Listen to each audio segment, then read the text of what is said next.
সালামু আলাইকুম। আমরা শুরু থেকেই বা আমাদের প্র্যাকটিসের শুরু থেকে আমরা গলদা নিয়ে কাজ করতেছি। আমাদের খুব ইচ্ছা যে প্রোডাকশনগুলোকে কত সুন্দরভাবে ভালো করা যায় ও কত স্ট্যান্ডার্ড করা যায়। একই একই জিনিস কেউ ব্যবসা করে উপরের দিকে উঠে, কেউ ব্যবসা করে লসের দিকে যায়। একই ফার্মার, কার মাছ ভালো হয়, কারো মাছ ভালো হয় না। একই ব্যবসা, কেউ 6 মাস পর পরে আমার লস, একই ব্যবসা কেউ 3 মাস 4 মাস যাওয়ার পরে সেল করে লাভ করে। ডিপেন্ড করতে ম্যানেজমেন্ট কোয়ালিটির উপরে। যার ম্যানেজমেন্ট যত ভালো হবে, রেজাল্ট তত ভালো হবে। একটা সিস্টেমেটিক প্রসেস। আমি আমার জায়গায় অর্থ, সম্পদ, মেধা, যোগ্যতা, অভিজ্ঞতার যতটুকু সংমিশ্রণ ঘটাবো, উপরওয়ালা সেই ফলাফলটা আমাকে দেবে। তো আমরা চাচ্ছি আমাদের সংস্পর্শে আসার পরে আমাদের কম্বিনেশন চলাফেরার কারণে যেন কারো প্রজেক্ট লস না হয়, তাকে কেমনি রিকভার করা যায়। কালচার শুরু থেকে শেষ পর্যন্ত প্রত্যেকটা স্টেপ খুবই গুরুত্বপূর্ণ। আপনি কোনো এক জায়গায় ব্রেক করে ফেললেন, আপনার ফলাফল আলটিমেটলি খুব খারাপের দিকে যায়, লসের দিকে যায়। বা এই এমন একটা কালচার সিস্টেম যে মানুষ সবাই লাভ করতেছে, কেউ লস করে না। যে ভালো ফিট খাওয়ায় সেও লাভ করতেছে, যে নর্মাল ফিট খাওয়ায় সেও লাভ করতেছে, যে ডাইল খাওয়ায় সেও লাভ করতেছে। আমার মনে হচ্ছে সবাই কম বেশি লাভ করে। যদি কম বেশি লাভ না করতো তাহলে গলদা চাষ মানে অর্ধেক মানুষ করতো, অর্ধেক করতো না। প্রত্যেকে করে, তুলনামূলকভাবে প্রত্যেকের লাভ হয়। আমরা চেষ্টা করতেছি এটা কত বেশি সুন্দর, বেশি ভালো লাভ করা যায়, কারণ এখানে সুযোগ আছে। হ্যাঁ, আপনি যেটা নিয়ে কালচার করেন সেটা হচ্ছে গোল্ড কালচার, যার কারণে এখানে ডেভেলপমেন্ট করার সুযোগ আছে। আমরা হাইয়েস্ট ডেভেলপমেন্ট কীভাবে করা যায় সেই ইস্যুগুলো নিয়ে কাজ করি, কথা বলি, পরামর্শ করি, সব পর্যালোচনা করি।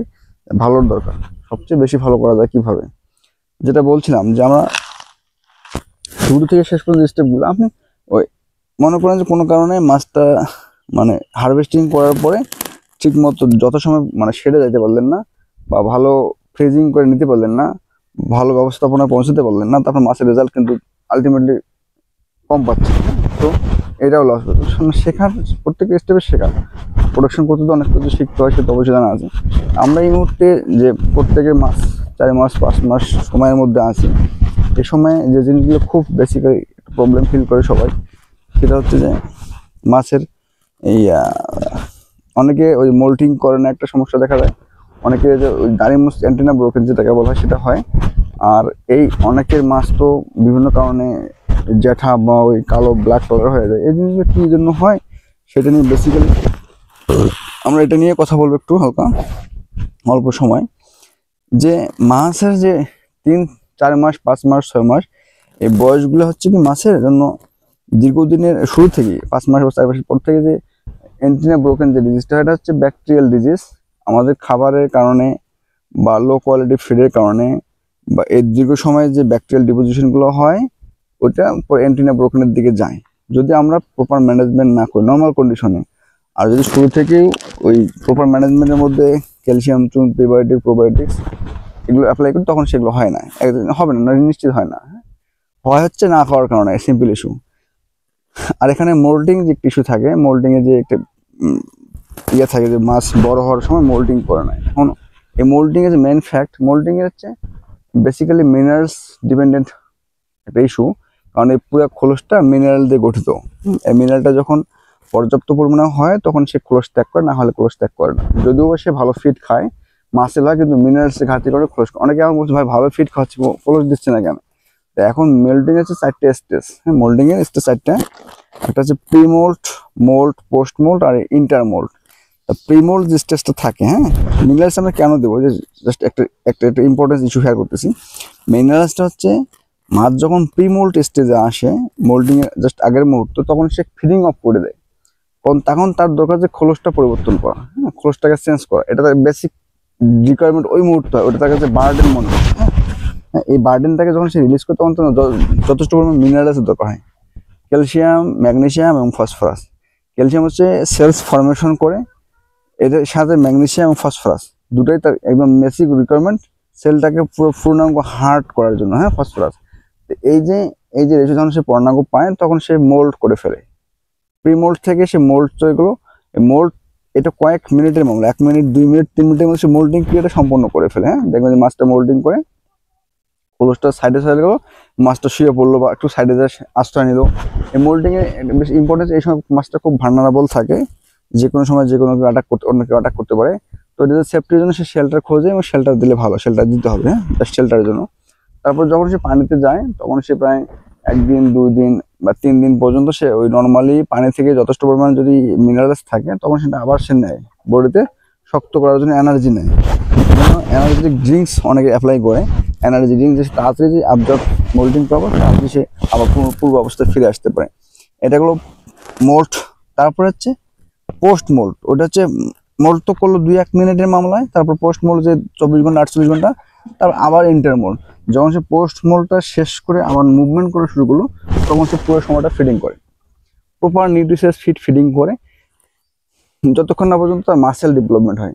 এখন মাসেল ডেভেলপমেন্টের জন্য যে ফিডগুলো খায় সে ভালো মানের ফিড, এটাতে বেসিক ইস্যু যে প্রোটিন ফিড, ডাইজেস্টেবল প্রোটিন ফিডগুলো সে খাইলে ভালোভাবে হজম করতে পারে, বিজিলি মাসেল ডেভেলপমেন্ট করতে পারে। এই প্রোটিন ইস্যু হচ্ছে প্রোটিন পার্সেন্টেজ ফ্যাক্ট না, ফ্যাক্টর হচ্ছে মোর ডাইজেস্টেবল প্রোটিন সোর্সের ফিড খেলে সে তাড়াতাড়ি মাসেল ডেভেলপমেন্ট করতে পারে। এই সমস্ত যে ফিডগুলো খুব ভালো প্রোটিন সোর্সের, সেগুলো মাছ যখন খাওয়ায় তখন দেখবেন যে আমাদের মাছগুলো রাউন্ড আকৃতি হয়, গোলাকার আকৃতি হয়। মাছের বডি এবং লেজ প্রায় সেম কালার, সেম স্ট্রাকচার হয়ে যায়, সেজন্য ভালো প্রোটিন খালো।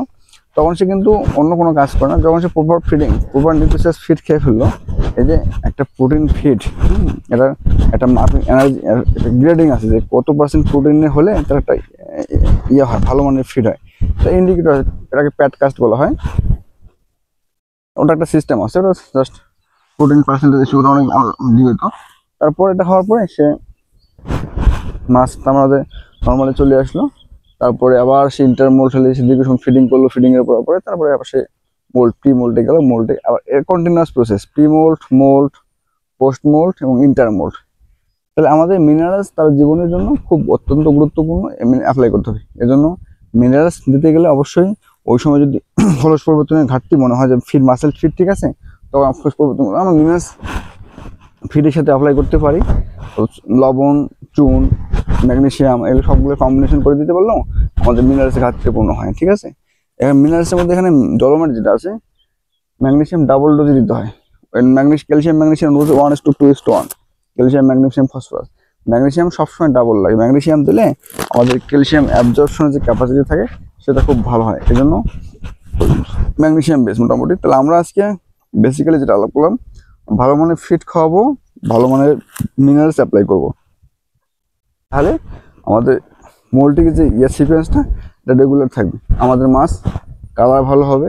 আর এটা হচ্ছে কালারের ব্যাপারটা, হচ্ছে পিগমেন্টেশন যেটা, হ্যাঁ, এই জন্য এক্সট্রাভাবে আমাদের যে ভালো মানের ফিডে যে এই কালারের যে ফর্মেশনের জিনিসগুলো থাকে, অ্যাস্টাজান্থিন, ক্যারোটিনেট, এই ফিডগুলো থাকে, এগুলো লিপিড যদি ব্যবহার করা হয়, লিপিড সোর্স থাকলে এটাকে মাছের জন্য শোষণ করা খুব সহজ হয়।